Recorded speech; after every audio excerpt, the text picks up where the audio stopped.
Quick hitters. First thing to come to mind, let us know. Your female athlete, Mount Rushmore. Actually, I think I've done this before, so I don't want to mess it up. I wish you'd have given me this before so I could really... All right, so don't quote me on this because I might change my mind, but gotta be Serena Williams. I'm gonna obviously put FloJo. I was about to say, don't do that. Don't leave her out. It's gotta be FloJo. You know what? I'm gonna make this my personal Mount Rushmore. That's what you're supposed to do. That's all we want. Because obviously, like, this is debatable, but for me, the women that impacted me, definitely FloJo, Serena Williams, Cheryl Swoops, honestly, for me, growing up. Shout out Cheryl. She was on the show. I loved Cheryl. I thought her curl. name was so cool, and I was just like, I'm gonna be Cheryl Swoops. She had a shoe, like she was amazing to me. Big inspiration growing up, being a 5 foot tall basketball player. Thought I was gonna be Michael Jordan, but Cheryl Swoops was amazing. And who did I love? Because I don't want to leave. I don't want to be disrespectful. You know what? Layla Ali. Ooh, I like that. Layla Ali. Because I be fighting sometimes. So Layla Ali, Cheryl Swoops, FloJo, and Serena Williams. I like that. 3 songs that describe you in the present. The Dance Fever. You know what? I've been listening to a lot of Afro beats lately. A lot of Nigerian music. So I love Burna Boy. What is Afro beats?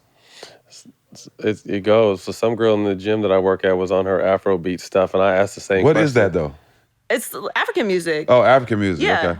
Okay. Yeah, okay. Yeah. So I would say I'll say Burna Boy, yeah. I'm always in a Tupac hit 'em up mood. There you go. So we'll keep that up there. Number 1 in my book. And it's got to be a song right now, or just a song in general. It's in the present. What you jamming in the present? I'll do Masego. Mystery Lady. Mystery Lady. Yeah. All right, I'm going to pop a question in here before it's not on here, but I want to know. I've known you for a while, and you're always very mild-mannered, calm, together. Have you ever had a fan moment? Like, has anyone, like an athlete or celebrity, kind of give you a fan moment? Oh, yeah. When I met Junior Seau, I cried. I loved Junior Seau growing up. Rest in peace. Yeah. R.I.P. Junior. Because he played for a year in Miami, so I got a chance to meet him. He was so cool. Legend. Actually, the picture as me, I'm like, and I'm crying. Oh, you really? can see my The whole eyes are nine. watering. So yeah, I was tripping when I met Junior Seau. I mean, I met Michael at his golf tournament. This is actually a funny story. This is a better Jason story than the one I told earlier. So Jason was playing with him. He was a Jordan athlete. Yep. So he was playing with him in his golf tournament, and he brought me down for my 21st birthday to the Bahamas with him. So I'm like, look, he's always bragging about how he sees Jordan all the time. And I'm a huge MJ zealot. So I was like, if you don't introduce me to Michael, I'm not going to talk to you anymore. Like, we're not family anymore. It's ridiculous. Like, you know him. You're going to golf with him. I should get to meet him. So I'm being a pain in the ass little sister because he doesn't like doing that stuff. So Michael walks in the first night into the restaurant, and I'm like, all right, let's go. Like, I need to meet Michael. Come on, Jason. I give him a chance. I'm in the same place. I got to meet him. But I'm, like, obviously very nervous.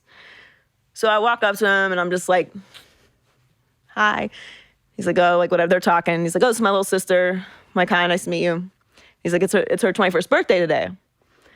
So Mike's like, oh, it's your 21st birthday. That's so awesome. Like, let's go do a tequila shot. I'm like, fuck yeah, let's go do a tequila shot. It's Michael Jordan. Like, I'm gonna do a tequila shot with Michael Jordan. Let's go.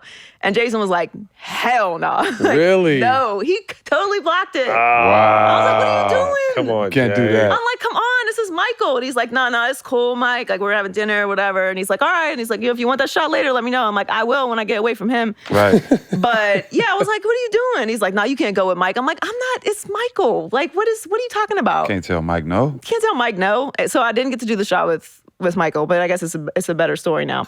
I talked to him about it at the Super Bowl, actually, with Colin, and he said the reason that he didn't let me go was because he was mad that Michael didn't ask him to do a shot with him. So he was being a hater. Shot blocker. Real Yeah. shit. Top 5 most important sports moments to you. These are tough questions, guys. These are lists. I like to put effort into these lists. Let me get 3 then, because 5 is a lot. Give me 3. Okay. I think, these aren't, I'll say important are just like things that come to my mind because Right. I don't want to be like, I don't want to there's obviously bigger social moments. Right. Don't overthink it. Yeah. Okay. So I think Tom Brady coming back in the Super Bowl against the Falcons was a huge moment. Huge moment. I think that, at least for me, solidified him as the greatest quarterback ever. Right. I think LeBron's first championship in Miami. Cleveland. Oh, Miami. I'm a little biased, but I do think it was important for him to get over that. And that, I think that era of the Heat, the big three in Miami, I've never seen any team get more hate ever at any point in my life. The first big three, LeBron leaves Cleveland. They do that ridiculous press conference, which, by the way, I love extra shit. But I was watching that like, this is a disaster. Yeah. Like, everyone's already mad at him. And then Miami's going to do what Miami does. And there's the fire and the like lights and the fans. And we're just going to rub it in everyone's face now. And then talk about 7 championships. I was like, oh, y'all never even played together yet. Yeah. Calm down. High expectations. Yes. To set the bar a little lower. But whatever, it worked out. So I thought that was a huge moment. I think you know what? One. I think it's not an actually on the court moment. But I'm being very like recency bias here because I would do a better list if I could think about it longer. But I think Naomi Osaka not sitting out the tournament was really, really important because she is becoming one of the biggest stars. She's the highest paid female athlete last year. Right. I think like $55 million or something.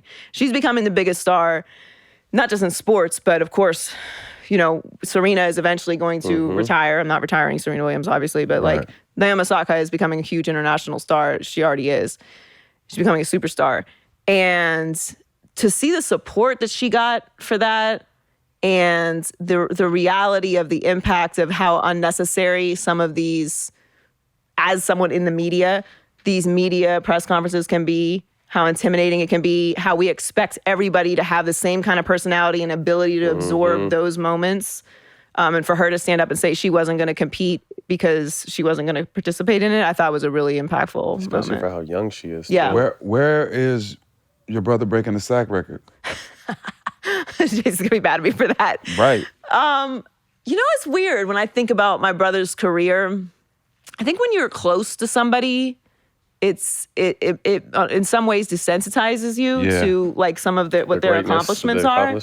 When I saw him, like his reception at the Hall of Fame, it was like really a sobering moment to like everything he's really accomplished. Like your brother, how great he really was. He really and I always knew he was great, but it's like, but your brother, it's your brother, so you don't really absorb it the same way as somebody who's a fan or somebody who doesn't know him. But yeah, I mean, he and I are very alike in a lot of ways, but he is a much more patient person when it comes to dealing with like the media.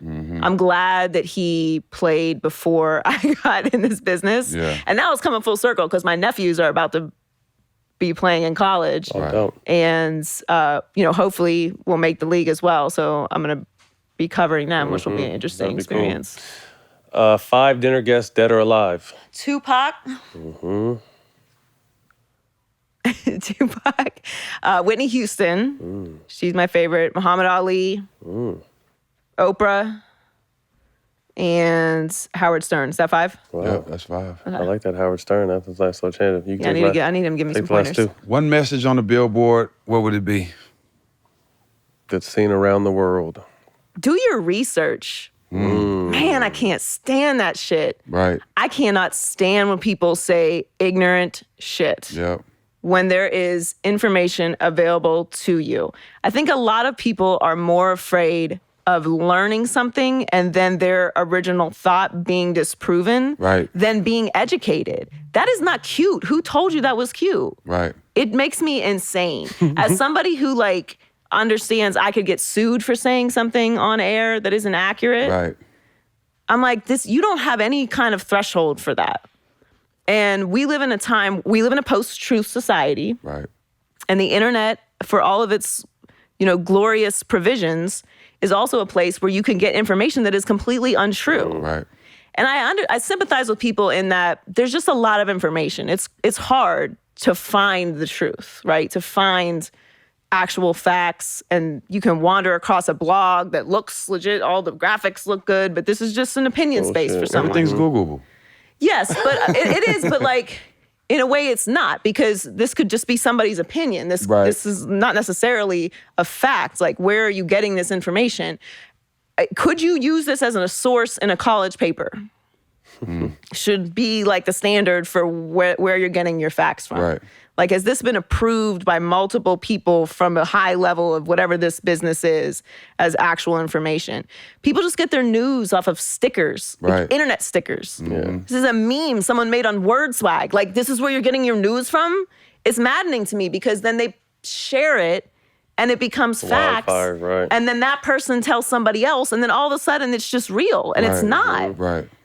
So do your research, and don't do it because for any other reason than you need to know what the truth is when you're saying. So you won't sound dumb. Right, so you won't sound dumb. Don't you not want to sound dumb? Well, it's about now. I mean, to me now it's about being first, not necessarily being right. And then you go back and you're not right. What do you do then? You know, you're everyone allowed wants to be have an first. opinion, but you're also allowed to change your opinion. Right. You don't have the same opinion on life you had when you were 16 years old. Right. Nor do you, nor do I. I don't have these same opinions about stuff I had yesterday. Right. Because I have new information. We know we all went through this last year, right? And I don't want to get into like whatever is anyone's opinion about, whatever it is fine, right? But the thing that made me the most crazy is every time we'd get new information, everyone would be like, well, your scientist said it was different yesterday. That's how science works. Right. That's why they do research. So Right. if the opinion changes, they have to tell you it's different now. Right. We have new information. You wouldn't go to the doctor and be like, I want that surgery, do surgery they did it the way they did it 15 years ago. Like, okay, well, we can do it with a laser now and you don't have a scar and like you probably won't get an infection and die. Right. Like, no. You said before that this way worked, so I don't like this new way, even though it's been proven for 15 years. Like, you got to do it the way that was in the book, because otherwise you lied. Like, it's not a lie, it's an update of information. And it's not just about the medical community. Like, in life, it's okay to change your opinion. Do your research. Last question, Joy. Who do you want to see on All the Smoke? And you have to help us with your answer. Oh, that means I have to book them? No, just Just make a call for us. Just connect the dots. Send a text. Well, I'm glad I was finally invited. You guys have been nice enough to come on my podcast, so Yes. I appreciate it. And I think you were on the Facebook Live show too, Yeah. like way back in the Yeah, day. yeah. Who would I like to see on here? I'd love for you guys to have Sha'Carri on here. Awesome. We can get her for sure. I think she would be a great interview. Who else? You know what? I think when Tom's not going to do the best interview now, but if you could get Tom Brady on here, I feel like you could finally get all the tea. Well, you saying names, but you forgot to. I can't book Tom Brady. I mean, I'm just saying you got to help us. We didn't say book. We said help. I'll tweet at him. Yeah. Yeah. You got to get Sha'Carri on here, though, for starters. I would love to hear just more about her story from a comfortable space. We come and get you, Sha'Carri. Yeah. We come and get you.